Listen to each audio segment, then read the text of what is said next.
Hello and welcome, guys. Thank you for joining me once again for another edition of Facebook Live. Also, I want to just give thanks also for those that are catching the replay on our YouTube channel and or SoundCloud.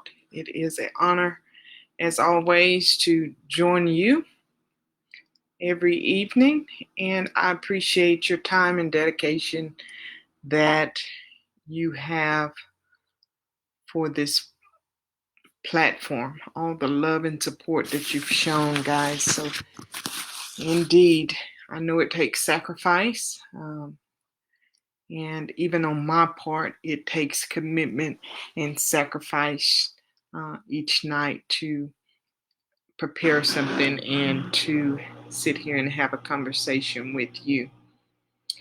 As you log on, go ahead and like and share this video.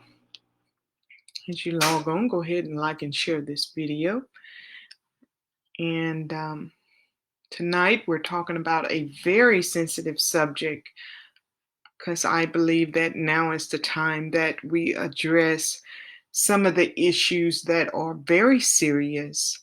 And in times of crisis, we know that domestic situations kind of heighten. And because we are in the home with our families and we're in close space and for long periods of time, we know that these situations can really be an issue. So tonight we're talking about domestic abuse or domestic violence, as some may refer to it as. And first of all, I just want to kind of give you a broad idea of what domestic abuse or domestic violence is. Domestic abuse is a pattern of abusive or controlling behaviors to where one person demands the power and the control over another. And we know that in a relationship is not about having power one over another person, but rather a relationship is a partnership. It is a partnership. So anytime you have a situation to where one person is portraying more power over another in a way of control or to oppress, then that becomes an abusive situation. And really, abuse doesn't care what your address is. It doesn't care how old you are. It doesn't even care if you're male or female.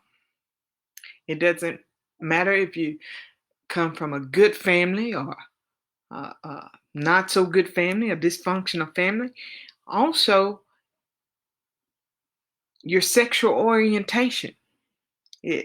Abuse can happen on any level.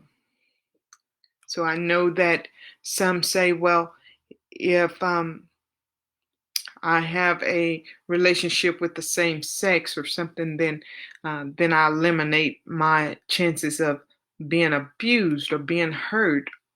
But that's not the case. We know that regardless of whatever your sexual orientation is, whatever your race or your culture is, whatever religion you're in, you can still fall victim to abuse. And that's why I think it's so important that I just take the time tonight to discuss it. Also, if you're in a situation of abuse there in the information description of tonight's video, there's a hotline that you can call.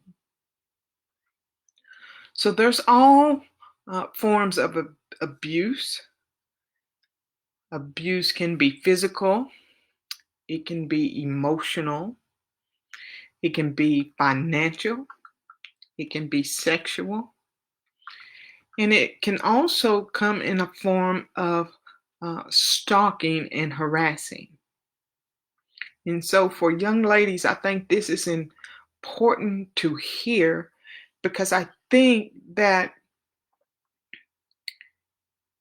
as young ladies, sometimes we're more vulnerable to entertaining these forms of relationships, or at higher risk of such relationships, when we're not educated or knowledgeable on the signs associated with domestic abuse. So we have to really speak up and let this be a conversation at our dinner table. Let this be a conversation while we're sitting around the house with our young children, because even young children who are in the household where the mother may be or the father may be subjected to domestic abuse can fall victim just by chance, just by being in the environment. And sometimes, we see a behavior so long that we believe that this is the way things ought to be. I shared with you before a situation where a young lady had shared with me that it was okay for her to be in a physically abusive situation, and for her kids to be there and be subject to that abuse as well, because sometimes couples just have disagreements. And I can't argue with your norm. Your norm is your norm, and if it's right for you, it's right for you. But what I can say, for me, it's not okay. It's not okay to be in a situation to where someone is overpowering or controlling me.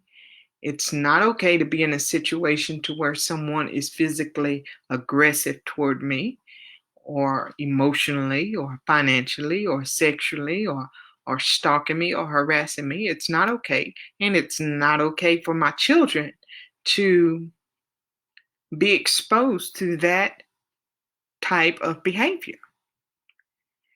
But when you have family cycles, and we talked about the family cycles before, when you have family cycles of such behaviors, then sometimes we can take on that norm. And for some, like I said, the young lady, she told me it was okay, but for me it was not okay. So to put a child back in a situation to where that there is a abuse and things like that going on, now we have the resources where we can take action against that.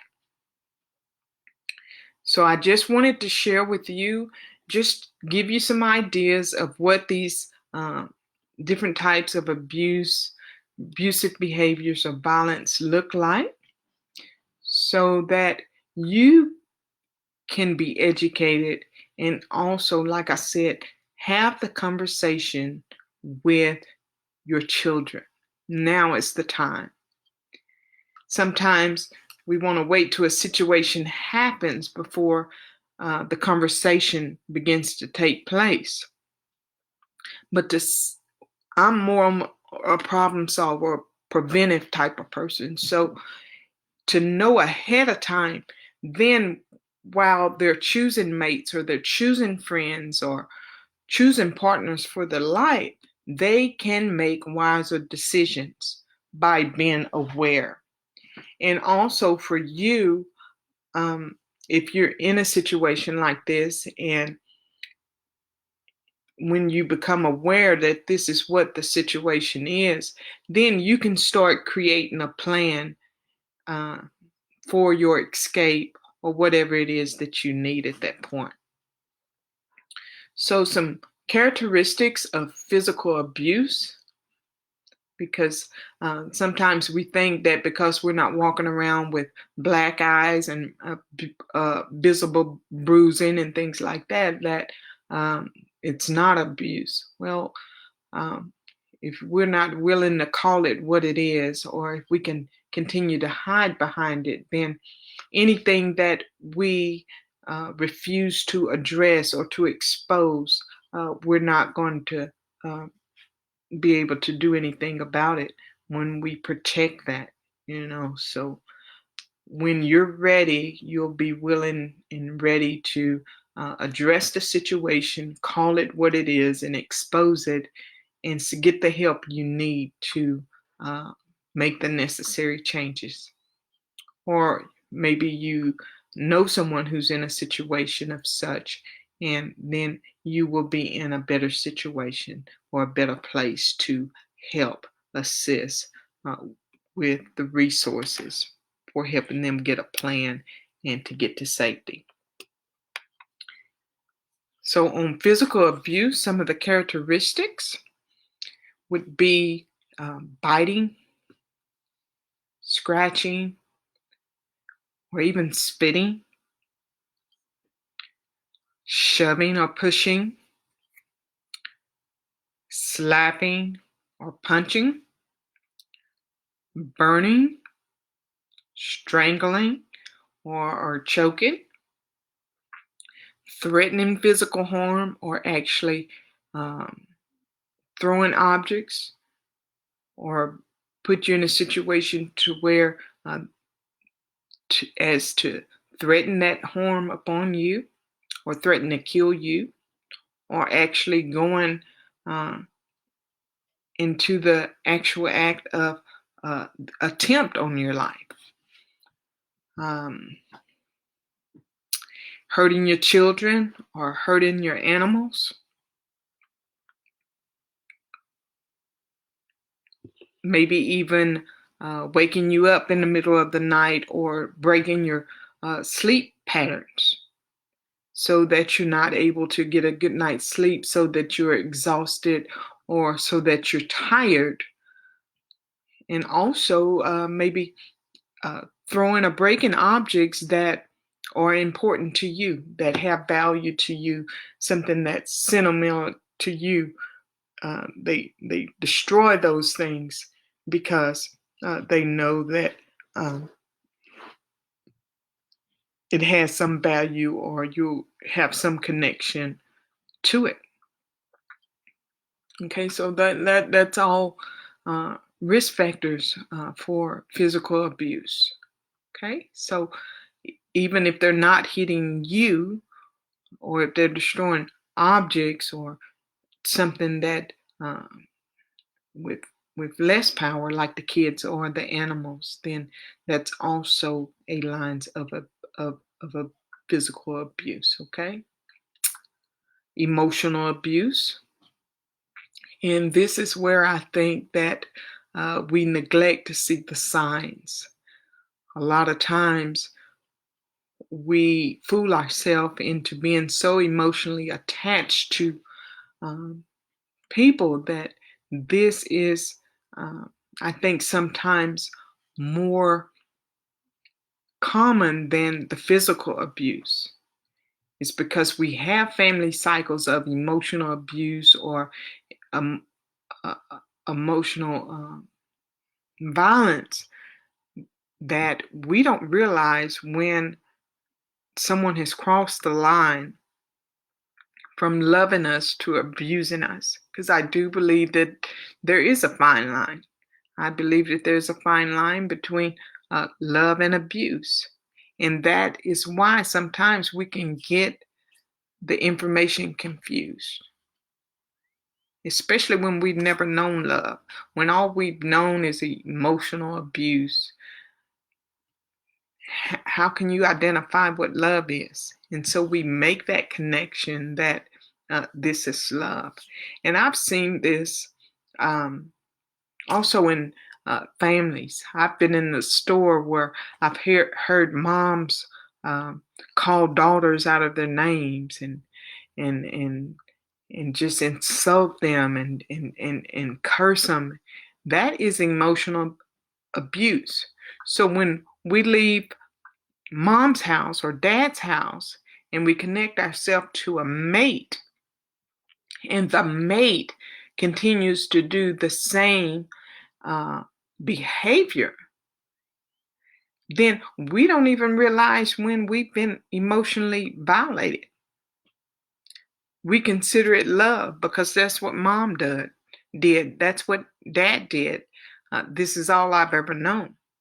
And now the cycle continues because when I have kids, I'm going to repeat the same pattern of behavior. Because remember, the abuse or the violation is a pattern of behavior. So with emotional abuse or psychological abuse, however you relate to it, some of the things that you may experience are name calling, humiliating remarks or gestures, someone telling you where you can and cannot go, someone isolating you from your friends and family, or making it a little more difficult for you to be involved with your friends and family or to go places with them. Someone who is constantly cheating and being jealous in the relationship. Someone who monitors your phone calls, your text messages, and what you're doing on the computers. Also, nowadays, technology has made it so sophisticated that now they can even install tracking devices on your phones and on your cars and things like that, so they can track everywhere that you go. And so I think that even just sitting here thinking at a few of the people that have been in my presence, and every time these people are in your presence, their phone is ringing and it's their significant other or something, constantly being intentional in calling when they're gone somewhere. The phone rings and just making up a conversation. So to me, in my mind, I automatically think, there must be a tracking device either on the car or on the phone. And they're just making conversation when you're going away from home too long. So technology has made it easy. And a lot of times these devices can be installed and you don't even have a clue that these devices are even installed on your property. So another thing is for someone to put you down in public. To put you down in public. That's another thing. I think that's a big thing. And also someone who manipulates your children against you. So those are all forms of emotional abuse. And remember, abuse is someone using these patterns of behavior to control you or to just persuade you to do things their way. Right? So control, we know, is not love. And we've discussed some of the things before in some of our earlier videos. And there's also what we call a financial abuser. A financial abuser. And this is people that are in relationships that want to control you by financial means. And so we don't talk a lot about that. And this is something new that, to me, that I had never really even heard of. I didn't even know that it was such a thing. But just by educating myself on domestic abuse or domestic violence, to see this come up, to see how somebody could use a resource or a tool such as finance to keep somebody under their control.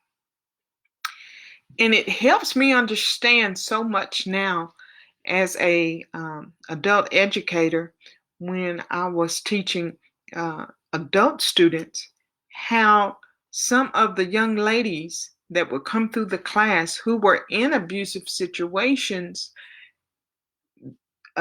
probably uh, finances was probably one of the reasons why they couldn't see their way out. They probably did not have the means that they thought that they needed financial wise to build a nest and to get out, because a financial abuser will control the finances. They control what you spend. They control the bank account. Some of them will even go as far as to jeopardize you working. They'll show up on your jobs and make a scene on your job to cause you to lose that job and to keep you to where you can't financially get secure or stable. And maybe they'll ration you out just enough money to go to the store and get a few items or something like that. And some of them don't even want you to get an education. And so everything you do to try to better yourself, they'll find a way to not support it emotionally or not support it financially. Okay, so this is just a way to keep you dependent on them and denying you access to the things that you need so that you can find a way out. So those are the financial controllers or the financial abusers. Another that we know that is common, but is rarely talked about even because of the nature of it, is sexual abuse. And it is just what it is, sexual abuse. And this area with children being sexually violated. So now the abuser a lot of times wants that or desires that young victim, because that young victim seems powerless and they're less likely to tell. And then also, people that are in marriages or in committed relationships, this is a lot of the abuse that goes on that is not talked about because we're married or because we're in a committed relationship. We don't perceive it as being sexual abuse. But if sex is used as a tool of power and control, and there is a pattern of behaviors there, then this is something that should be looked at. The abuser using sex as a way to control or to have power over another. And then there is the stalking and harassment, and we're all familiar with this. And I believe that the only difference between the stalking and the harassment is that oftentimes the stalking and harassment comes from an ex or someone that we don't desire to be involved with, and that we're trying to get away or trying to avoid. And so this we're more likely to act on or to get the law involved. And so I think that this may get more attention than some of the other abusive situations. And a lot of times it's because we're not right under the household as our stalker or the one that is harassing us. Maybe we've gotten away or have already made a way of an escape. And so then we look at it not as a domestic abuse or a domestic violence situation, but we just look at it on a minor scale of stalking and harassing. So we know that these are visits or pop-ups by people that we don't desire to be around. And these people can also be driving by your job or embarrassing you in public or showing up somewhere where you are and refusing to leave when you ask them. So, or hiding around your house or peeping around places that you go or that you frequent. And so we kind of know a little bit about those situations of harassment and things. So if you find yourself in a situation such as that I've just gone over, there's a hotline that you can call. And that number is 203-333-2233. And also, I would encourage you as best as you can to build a network of trusted people, even if it's not just one or two, a teacher, an employer, a coworker, a relative. Trust somebody that you can start building a network of support with. Also, with that support, begin to create a plan. Because it takes a plan to get out and get out safe. And so many people don't make it out alive. So many people don't make it out without some harm or trauma. So I just encourage you tonight, if you're in a situation like that or know someone, or if you're like me and you're standing on the preventive side of it, let's make this a conversation and draw awareness to what domestic abuse is and how we can identify the risk factors and put an end to this trend. All right, guys, I appreciate you joining me tonight. Don't forget to like and share this video. Also, don't forget to join us May 1st through May 5th so that you can find out the details of how you can get your name in our Mother's Day drawing. Also, if you have a comment or a question, please feel free to leave it in the comment section. I'd love to interact with you. And don't forget that my new book, Time to Talk, will be releasing here May 2020. Guys, I hope that you have a good night and be blessed.